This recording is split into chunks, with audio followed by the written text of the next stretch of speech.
Yo, it's your boy Prox. Today we're looking at who I think is the best free-to-play / light spender players in the game. Doncic is a great passer. He's great for hitting threes. He has a very strong ultimate. His passes are insane though, with his drive passes and his shot passes and everything like that. They're virtually unstealable, and you never have to worry about trying to cross-map throw the ball and it be, a loose ball and end up getting it taken away from your teammate, like stolen off of them. So I'd highly recommend Doncic. He's very easy to get up since you get a free copy. We're only going with star players who I think compete with superstars, but being way more cost-effective, way more efficient for those light spenders and free-to-play players. It would take months and months to get all the talent cards needed to max out a superstar, so that's why we're making this video. Chris Paul, you can see here, is a floor general, press and steal abilities. He is insanely good at running the court, playing really good defense, boosting up your teammates. He's a great passer, and he's also elite in the mid-range. He is not a three-point shooter,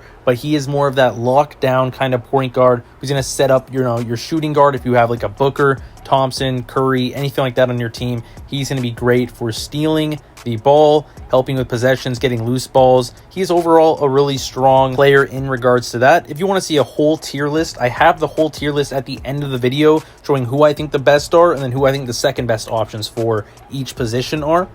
Court leader here, he's going to be boosting his teammates, both defensive and passing abilities on himself. He gives the teammates morale and stuff so they are able to hit their ultimate more often. Very effective. Moving on to shooting guards next. Drop a like, subscribe if you are new. Devin Booker is a great option, but first we'll look at Klay Thompson, who I believe is stronger. I say he's stronger because he has a little bit more movement, especially on his ult. I like his ult quite a bit. Little jump to the right with that deep three. He can hit very effectively, even with slightly contest. He's very well spec'd into three-point shooting. This is a big-time shooter. Elite in the mid-range too, but definitely that three-point is where he excels. He's also not handicapping the team on defense because he has the dash ability. He has really high contest. So overall, Thompson is insanely solid. And if you have him already, you should definitely look at enhancing him and getting him up. Curry is really good, but you have to get a lot of talents, and you have to have a really good team around him. He's a superstar, so he's not going to be the best option for a free-to-play player, as you're not going to be able to get enough currency like diamonds to be able to get him up, especially with these enhanced cards, everything like that. Just it would take way too much time to make him viable enough to actually think of running him over Thompson. You can easily get all that stuff maxed. Next up, we'll get Devin Booker, basically the budget version of Stephen Curry. I say that because he just basically looks for off-ball movement, so he can hit open, uncontested threes because he gets an accuracy buff off catch and shoot. So if you're doing enhanced, you definitely want to get the catch and shoot. Increases shot accuracy on the third one, open shot accuracy. Then this one here is really nice too. 3% shot accuracy after catching the ball and shooting it within 2 seconds of catching it. So really nice there. If you want to go more for a movement-based shooting guard, we'll look at the next one, which will be Clarkson. Clarkson's shooting isn't as good as Thompson, but he does have better movement. His drives are a bit better, so he can get open a little bit quicker, a little bit easier. He has really good movement, a little bit predictable in the higher end once you play comp players.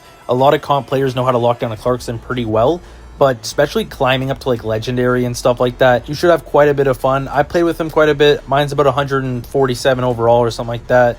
I've had some fun. I do like his abilities. I don't think they're bad. I just find him a little bit inconsistent with open shots. I find he misses open shots a little bit more than I would like. But, I mean, hey, he's got that good movement. Overall, great player. He's not a bad pick. Drop a like, comment down below. The other two are just a little bit better at shooting threes. So, in my opinion, he would be the last pick for shooting guard out of these three. Looking now at small forwards, I have to say the strongest small forward in the game that's not LeBron is Wiggins. He has a really good overall package, being good at the mid-range, can hit threes, an absolute stud on defend. He can rebound, he can contest shots, just overall super good. A little bit on the slower side compared to, like, let's say Jason Tatum. When he comes out, he'll be, faster and just do everything better. But Wiggins will remain in like that kind of A tier for the next while, just overall rankings. And in this, I have him as my pick for best small forward on a budget. Next up, I have Paul George. I don't think he's too far behind Wiggins at all. I think he's right around on par with him, kind of like the budget version of Kevin Durant here. A little bit worse than Durant, but he has really nice defense. He has good mid-range, can hit a little bit of threes. His ultimate is quite strong, actually, where he can hit threes easy. Even contested threes, he be nailing sometimes. I find he does well in Dynasty. He does well in ranked. He just overall really solid. I would just pick Wiggins ahead of him if I was to pick out of the two. Next up, we have Julio in the power forwards. So power forwards, I think, are pretty good. I mean, they're all right. Like Kuminga and Williamson have their ups and their downs, but I feel like Julio is just the perfect mix of both of them with that great rebounding, good block. He has helicopter, which is huge. Quick rebounds on helicopter. Showed that off in the Bam video if you haven't seen that already.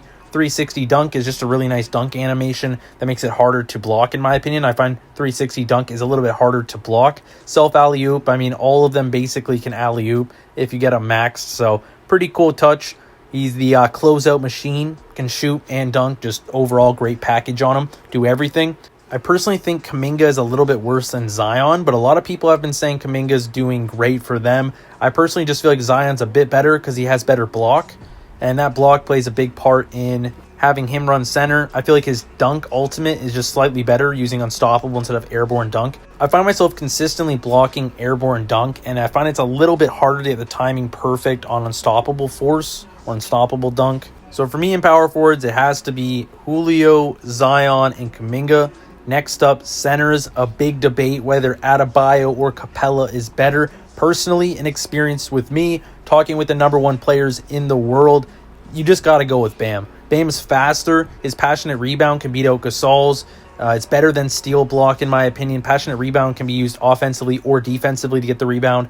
Huge. He has really good abilities like helicopter once you get him enhanced too. And Capella has the same thing, but Capella is just a little bit slower, and you're going to find yourself not being able to help your teammates on defense on the perimeter as much. Since Bam's speed is a bit higher, he can recover, and he can actually go for rebounds after contesting somebody's shot at the perimeter. Capella can't do that as well. But that steal block is very powerful. If timed right, Capella can be very good. I just find for most players, you're probably going to have more luck with Bam. I feel Bam's just quicker. You have less room for error. Whereas you're on Capella, if you're out of position and you don't get the contest at the perimeter, now you're not going to be getting the rebound either. So you literally just gave them a free shot. You're just preying on them to miss an open three. His steal block, super powerful, like I said. His screens are better. Bam's screens aren't quite as good. That leaning screen is super powerful, can be used well. He also gets a speed buff after he sets a successful screen, which does help him quite a bit rebounding. But overall, I have him as A tier for free to play and Bam as S tier.